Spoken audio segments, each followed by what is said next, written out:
Dahulu kala, hiduplah seorang raja yang memerintah di Kayangan bersama istrinya.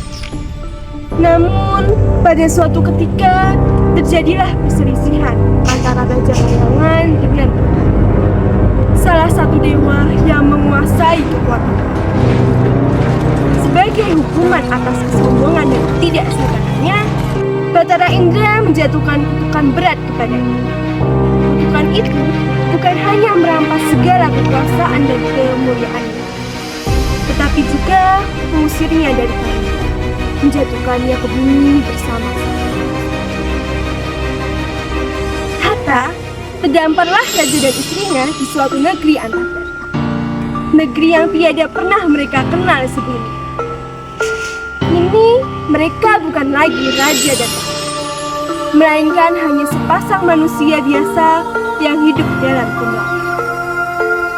Mereka berjalan dari kampung ke kampung, mengemis makanan demi mempertahankan hidup. Namun, penduduk di sana tak pernah bersimpati, bahkan sering mencemooh dan mengusir mereka.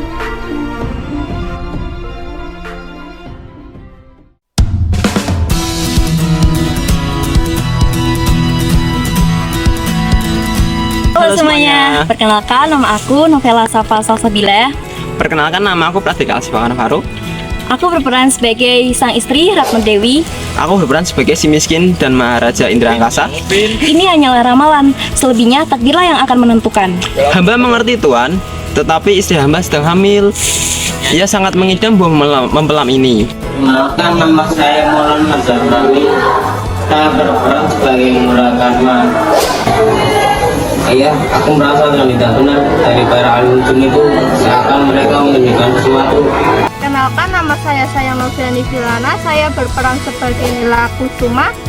Kita tidak boleh mempercayai perkataan orang lain. Halo semuanya, perkenalkan nama aku Nayara Fatina Nisa dan aku di sini berperan sebagai narator. Apakah kalian pernah mendengar sebuah kerajaan bernama Puspasari? Kerajaan yang dibangun dari sebuah keajaiban. Hai, nama saya Kevin Safrela.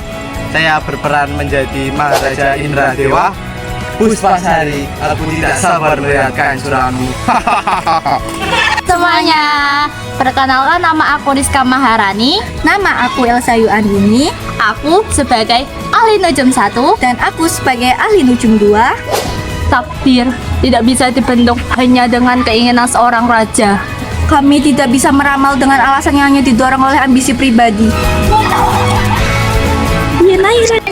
Perkenalkan, nama saya Nanda Barka Yudana. Perkenalkan, aku Gesya Tiara Anandra. Kami di sini berperan sebagai Dayang dan penduduk. Kalian hanya mau malapetaka. Benar itu. Kenalkan, nama saya Guru Permana. Saya berperan sebagai Dewa. Apa kerjamu?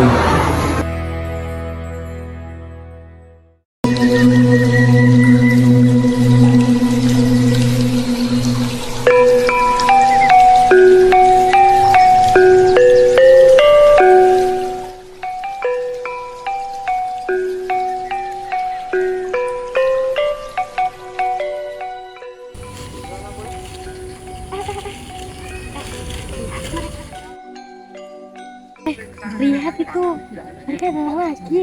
Orang indah seperti mereka mah gak pantas tinggal di desa ini. Mereka cuma mendarat sial. Benar katamu, lihat lah penontonnya yang menyedihkan itu. Kita yang capek bekerja malah harus mengurus orang seperti mereka. Kalian, orang seperti kalian mah hanya mau malapetaka. Mending kalian pergi dari sini. Jangan cemarkan nama desa ini dengan kehadiran kalian. Benar tuh. Setelah berulang kali diusir dan diperlakukan keji, akhirnya mereka memutuskan untuk berlindung di sebuah hutan. Di sana mereka hidup seadanya, memakan batang kayu muda, buah-buahan hutan, dan apa saja yang mereka temui. Beberapa lama kemudian, maka istri si miskin itu pun hamillah 3 bulan lamanya.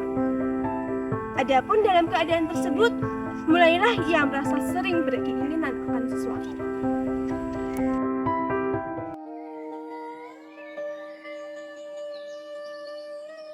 Kakanda, sungguh Kanda sangat menginginkan dua mempelai yang ada di Taman Raja itu. Tidakkah kiranya Kakanda dapat membawakannya kepadaku?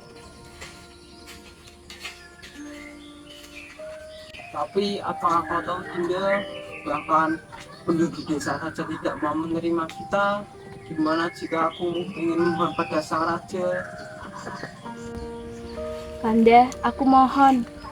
Apakah tiada iba Kakanda pada anak yang hamba kandung ini? Hamba sangat menginginkan mempelai itu.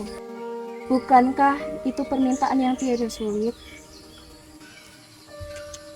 Baiklah Dinda, akan kucoba carikan buah mempelai itu di pasar. Apabila di pasar tidak ada mempelai itu, akan kucoba meminta pada sang raja. Walaupun aku tidak tahu apakah sang raja akan mengizinkanku.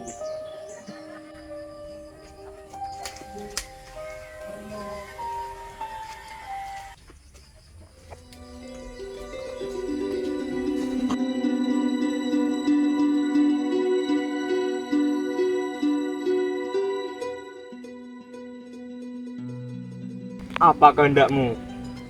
Jikalau ada belas kasihan akan hamba orang miskin ini, hamba mohon kiranya Tuhan memberikan buah yang terbuang, barang sebiji saja. Hamba tiada menginginkan barang yang elok. Hamba menginginkan barang yang buruk pun sudah cukup bagi hamba. Dengar, aku di sini berdagang untuk mencari nafkah, bukan untuk bersedekah pada orang seperti dirimu. Tiada yang gratis di dunia ini. Mengerti kau itu? Mengerti Tuhan, tetapi istri hamba sedang hamil. Ia sangat mengidamkan buah mempelai ini. Jikalau Tuhan ingin memberikan sebutir saja sudah cukup bagi hamba. Tetap saja, ini bukan tempat untuk meminta-minta. Istri yang suka malu jika dia hanya minta seruan saja, mengapa tidak bisa saja? Betul juga, kasihan sekali dia. Mungkin tidak salah memanggilnya kali ini.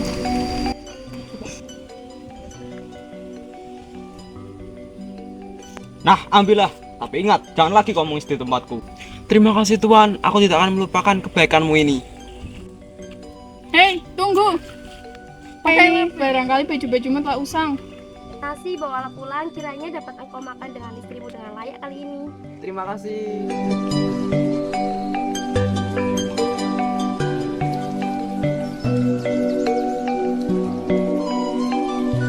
Dinda, Dari mana engkau mendapatkan ini semua, Kakanda? entahlah. Kiranya hati mereka dipenuhi rasa kasihan untuk kita. Mungkin inilah rezeki dari Tuhan yang Dia titipkan bagi kita. Jadi, buah ini Kakanda dapatkan dari pasar. Tapi sesungguhnya yang aku inginkan ialah buah mempelam dari Taman Raja itu, Kakanda. Aku tahu Dinda, namun hendaklah engkau bersabar. Kita ini orang miskin. Kurang elok rasanya jika kita harus memohon kepada sang raja hanya demi sebutir buah membelam. Tidakkah engkau kasihan pada aku dan anak kita? Rasa mengidam ini sungguh tak tertahankan, kan, Kakanda? Baiklah Dinda, walaupun aku belum tahu bagaimana caranya, akan ku coba apapun demi Dinda.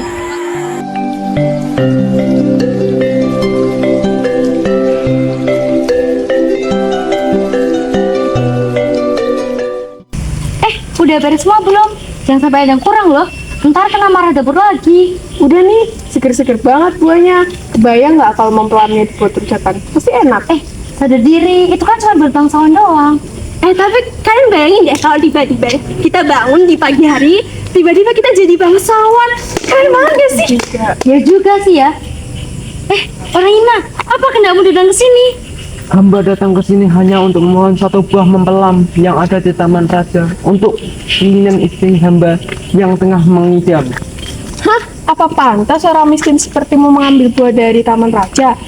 Tempat ini bukan tempat kaum waras sepertimu. Pulanglah, jangan cemarkan tempat ini dengan kehadiranmu yang kotor. Benar itu. Ini buah yang kamu minta. Atas kebaikan sang baginda, kamu diberi ini. Tapi ingat, jangan sekali-kalinya kamu menginjakan kaki di tempat ini lagi. Terima kasih Tuhan, hamba tak akan melupakan kebaikan ini. Semoga Tuhan memberkati pemerintahan baginda sang raja.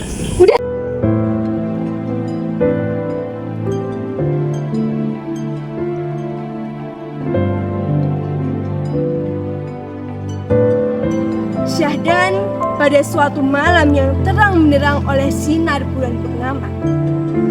Beranaklah istri si miskin akan seorang anak laki-laki yang terlalu elok parasnya. Dinamai anak itu Marakat, tanda kesukaran hidup kedua ibu bapak. Maka si miskin itu pun menggalilah tanah hendak membuat tempat bernaung bagi 3 orang itu. Tapi pun tidak disangka-sangka, tergalilah oleh si miskin akan sebuah peti yang penuh dengan emas bertimbun.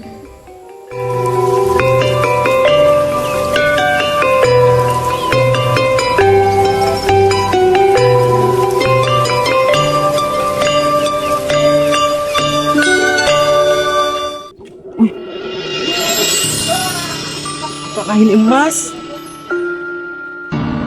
Wah, Kakanda, sungguh ini Mas.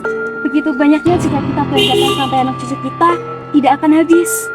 Benar Dinda, ini mungkin anugerah dari Tuhan untuk kita yang sudah lama hidup dalam kesusahan. Ya Tuhan, jika benar anakku adalah titisan dari dewa-dewa, maka jadikanlah hidupku ini jadi lebih berarti. Jadikanlah hutan ini menjadi sebuah negeri yang indah, lengkap dengan parit, lengkap dengan kota metropolitan, dan jadikanlah hamba ini raja yang mulia, dan jadikanlah hamba raja yang bijaksana. Saat itu juga, seolah terjadi sebuah mukjizat. Hutan di sekitar mereka perlahan-lahan berubah. Pohon-pohon bergeser, tanah bergetar, dan muncullah sebuah negeri megah di hadapan mereka. Lengkap dengan benteng, istana, dan para pengawal serta rakyat yang siap melayani. Mereka bertukar nama. Si miskin menjadi Maharaja Indra Akasa dan istrinya menjadi Ratnati. Dan tiada lama kemudian Nila Kusuma akhirnya pun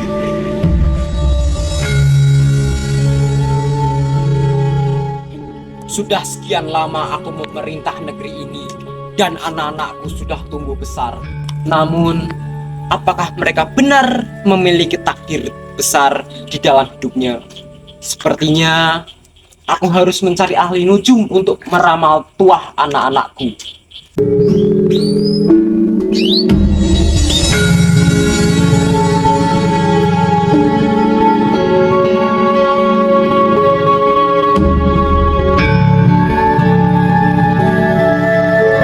Dari mana datangnya dia?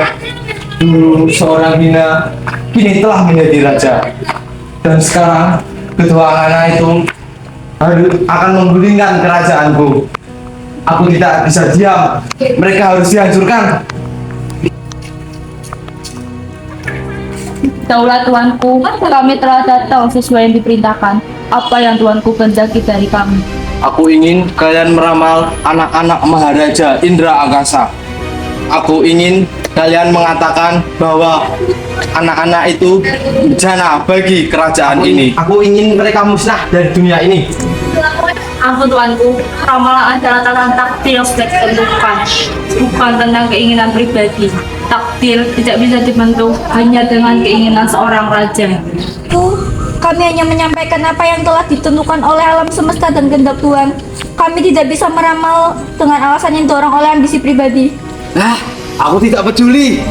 Katakan saja apa yang aku perintah. Aku akan beri kalian 1 peti emas, asalkan menuruti keinginanku. Ramal saja apa yang aku perintah. Daulah Tuanku, kami akan melakukan sesuai dengan titah Baginda. Kami akan meramal sesuai dengan kehendak Tuhan. Segalanya sudah diatur. Tidak ada yang bisa mengalahkan aku. Puspasari, aku tidak sabar melihat kehancuranmu.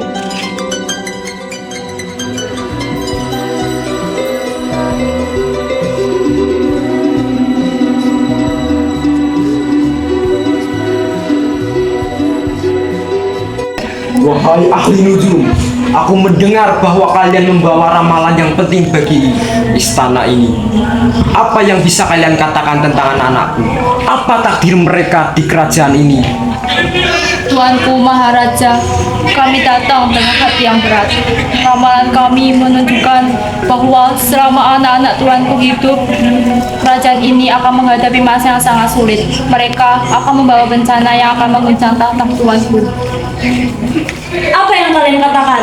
Anak-anak kami, bukankah mereka masih anak-anak yang tak tahu apa-apa? Kami juga menginginkan seperti itu, Tuanku. Namun, ramalan ini menunjukkan bahwa tahta tidak akan bertahan selagi ada mereka berdua. Ini datang dari tanah yang jauh, Tuanku. Sebelumnya pun, para raja sudah mempercayai perkataan para nujum, dan tak ada yang berani membantahnya. Tenanglah Kanda, ini hanyalah sebuah ramalan. Selebihnya, takdirlah yang akan menentukan. Ayah, aku merasakan tidak benar dari para ahli nujum itu. Seakan mereka menyembunyikan sesuatu. Benar, Ayah. Mereka datang tanpa membawa bukti, tanpa gulungan ramalan. Diam! Penjaga, usir mereka berdua dari sini. Kakanda, pikirkanlah baik-baik. Apakah Kakanda tega mengusir kedua anak kita? Mereka masih anak-anak. Ayah, kami sama sekali tak berniat merusak tata ayah. Kami hanya ingin hidup damai di samping ayah dan ibu. Ayah, aku mohon jangan menyatukan keputusan secepat ini. Kami tak ingin mengganggu yang telah ayah bangun. Izinkan kami membuktikan bahwa kami tak menjadi ancaman bagi Puspasari, ayah. Kanda, Jika mereka harus pergi agar tahtaku tak kokoh, biarkanlah. Mereka bukan lagi anakku. 3 hari berlalu sejak Murakarma dan Nilakusuma diusir dari Puspasari. Kepergian mereka meninggalkan duka yang mendalam bagi Ratu Dewi. Tetapi Maharaja Indra Angkasa tetap tidak terpengaruh. Yakin bahwa ia telah melindungi tahta dari ancaman tersembunyi. Namun, apa yang disangka keadilan ternyata hanyalah kesalahpahaman yang membawa kehancuran. Pada malam ketiga, langit di atas Puspasari membiru, gelap tanpa bintang. Pertanda buruk bagi negeri. Tiba-tiba, kobaran api menjalar di sekitar istana, menyebar cepat hingga menghanguskan rumah-rumah penduduk. Api yang semula terlihat kecil itu seolah tidak bisa dikendalikan, berkobar ganas seiring dengan embusan angin. Teriakan dan tangisan memenuhi udara saat rakyat berlarian, mencoba menyelamatkan diri dan harta benda.